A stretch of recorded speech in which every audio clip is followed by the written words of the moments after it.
Oke teman-teman, gua rasa ya, zaman sekarang orang-orang tuh banyak sekali yang begitu mendewakan mental health, tapi banyak yang lupa gimana caranya menjalani realita.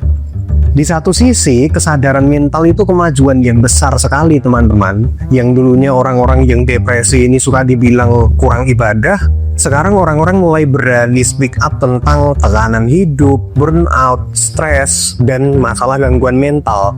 Dan bahkan kayaknya pergi ke psikolog itu udah bukan satu hal yang mewah lagi gitu. Tapi di sisi lain, masalahnya muncul ketika kesadaran soal mental health ini disalahgunakan yang akhirnya melahirkan mentalitas yang manja.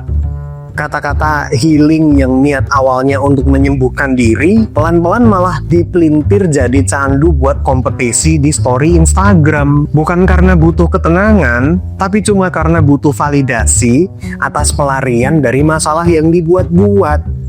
Gaji pas-pasan, kebutuhan kadang masih minta kanan kiri, tapi buat healing semuanya diusahakan, bahkan sampai utang loh. Buat hidup sehari-hari aja masih ngos-ngosan, tapi muka tembok minjem duit cuma demi self reward. Teriak-teriak work-life balance, nggak mau dikasih tekanan, nggak mau berusaha lebih, tapi juga sering ngeluh soal gaji yang masih pas-pasan. Jadi pertanyaannya, orang-orang ini beneran lagi menjaga kesehatan mental atau cuma lagi dapat alasan baru buat memanjakan diri dan lari dari realita? Sekarang itu kata-kata healing itu bukan lagi soal istirahat dari realita teman-teman, atau menyembuhkan diri dari tekanan hidup. Karena menurut definisi banyak orang, healing itu sama dengan liburan. Harus estetik, harus nginep di villa yang mahal, ngopi di tempat yang fancy, yang estetik, yang culture, dan yang paling penting harus bisa ngasih makan sosial media. Kalau Instagram belum kenyang, story belum sampai titik-titik, feeds-nya belum rapi, berarti healingnya belum sah. Ya sebenarnya itu bukan jadi masalah kalau memang dianya mampu, tidak mempersulit diri sendiri, dan pastinya tidak mempersulit orang lain untuk memenuhi keinginannya. Ya pokoknya bener-bener mampu lah, nggak masalah. Ada duitnya, punya keinginan, ya udah tinggal eksekusi. Cuman masalahnya teman-teman, di kalangan masyarakat menengah ke bawah yang gengsinya seringkali tidak sebanding dengan kondisi dompet, gaji UMR, tabungan nggak ada, tunggakan banyak, tapi setiap stres soal kondisi hidupnya yang serba tertekan, solusinya selalu sama. Healing aja dulu, masalahnya pikirin nanti. Akhirnya apa teman-teman? Yang terjadi bukan sembuh, bukan peningkatan kualitas hidup, tapi justru malah makin miskin sambil pura-pura bahagia. Kredit jalan, pay later nambah, cicilan nggak kebayar, tapi terlanjur kemakan gengsi untuk terlihat baik-baik saja, untuk terlihat bahagia di sosial media. Padahal bahagianya cuma di story Instagram, di realita dompetnya ngap-ngapan. Gue rasa sekarang tuh banyak orang yang pengennya work-life balance. Kerja nggak mau capek-capek, lembur dikit dibilang eksploitasi, diteken dikit dibilang toksik. Pokoknya pengennya hidup nyaman, tanpa tekanan, dan hidupnya seimbang. Cuma sayangnya banyak yang lupa kalau tagihan itu tidak mengenal kata balance. Listrik tetap jalan, internet harus tetap bayar, perut tetap butuh makan. Banyak orang tuh yang pengen jam kerja yang sependek mungkin dengan hasil yang sepanjang mungkin tanpa pengorbanan sama sekali. Dan disinilah konflik batin ini seringkali muncul. Di satu sisi kita pengen sehat mental, tapi di sisi lain kita juga pengen hidup layak, pengen pemasukan yang gede, tapi nggak siap kerja keras. Gini loh teman-teman, gua kasih tahu ke kalian ya, work-life balance itu cuman dongeng yang dibikin oleh orang-orang kaya teman-teman. Mereka bisa work and life balance karena mereka kerja dikit aja hasilnya udah gede, karena posisi mereka di dalam sistem perusahaan itu udah tinggi, atau mungkin karena mereka punya privilege dari lahir. Mereka bisa ngomong begitu, mereka bisa menggaungkan work and life balance karena memang posisi mereka sudah pantas mendapatkan itu. Sementara kita, sebagian besar masyarakat Konoha dengan penghasilan yang pas-pasan, kita tidak berada di posisi itu. Kita tidak berada di posisi yang pantas untuk teriak-teriak work and life balance. Banyak dari masyarakat kita yang tidak berada dalam kondisi finansial yang ideal. Yang bahkan kadang kerja pagi ketemu pagi aja hasilnya masih nggak cukup buat biayai sekeluarga. Itulah kenapa work and life balance itu sebenarnya cuma omong kosong, Pak. Karena kondisi sebagian besar masyarakat kita ini masih berada di titik yang harus kerja keras.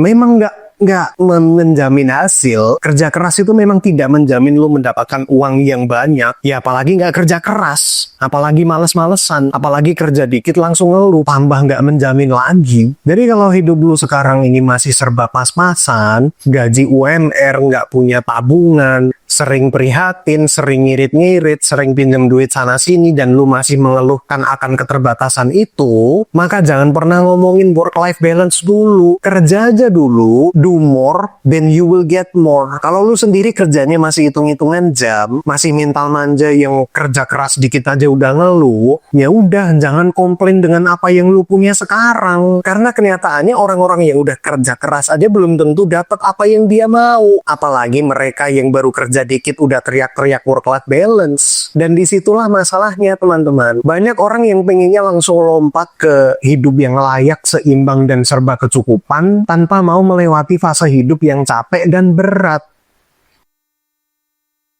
Ada juga fenomena lain yang makin kelihatan, yaitu mentalitas dikit-dikit resign. Dikasih tekanan dikit, langsung teriak-teriak burnout. Baru masuk sebuah sistem ngerasa nggak cocok, langsung bilang mau resign demi mental health. Padahal yang dihadapin seringkali bukan kekerasan yang ekstrim, penindasan, atau bahkan pelecehan. Yang dihadapin cuma satu, yaitu kehidupan yang tidak selalu nyaman. Kerja itu bukan tempat healing, teman-teman. Berhentilah berpikir kalau pekerjaan itu harus sesuai dengan apa yang lu cintai, harus sesuai passion, harus sesuai dengan minat dan bakat lu. Buang pikiran itu jauh-jauh, teman-teman. Itu cuma mentalitas sampah yang diciptakan oleh motivator-motivator yang dibayar buat kerja, buat ngoceh. Yang namanya kerja itu nggak ada yang nyaman, teman-teman. Karena kantor atau kerja itu tempat buat bertahan hidup. Dan semakin cepat kita berdamai dengan fakta itu, maka semakin kuat juga mental kita untuk dibentuk. Bukan biar kita kuat untuk disiksa, teman-teman, tapi biar kita nggak gampang runtuh. Cuma karena tekanan yang sebenarnya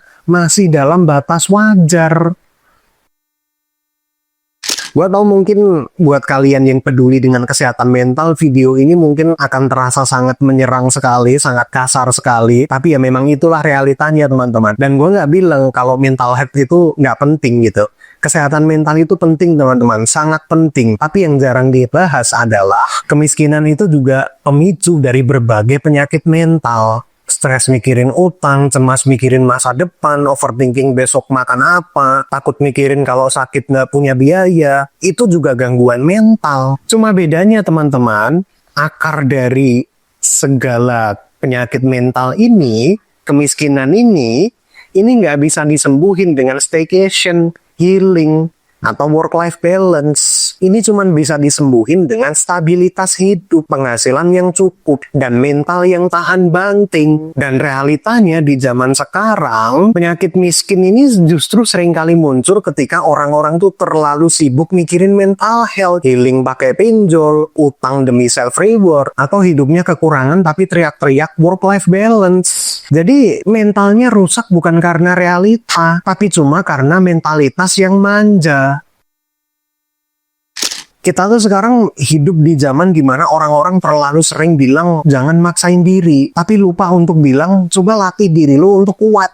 Orang-orang terlalu dilatih untuk menghindari luka, tapi lupa untuk membangun ketahanan. Terlalu cepat melindungi diri dari rasa tidak nyaman, tapi terlalu lambat untuk melatih diri supaya kuat menghadapi realita yang sebenarnya masih dalam batas wajar. Realita tuh nggak pernah peduli kita siap atau tidak, teman-teman. Dia tetap menekan, dia tetap menampar, dan dia akan selalu meminta kita untuk bertahan, bukan menghindar. Dan yang bisa menyelamatkan bukan cuma self-love, tapi juga self-control.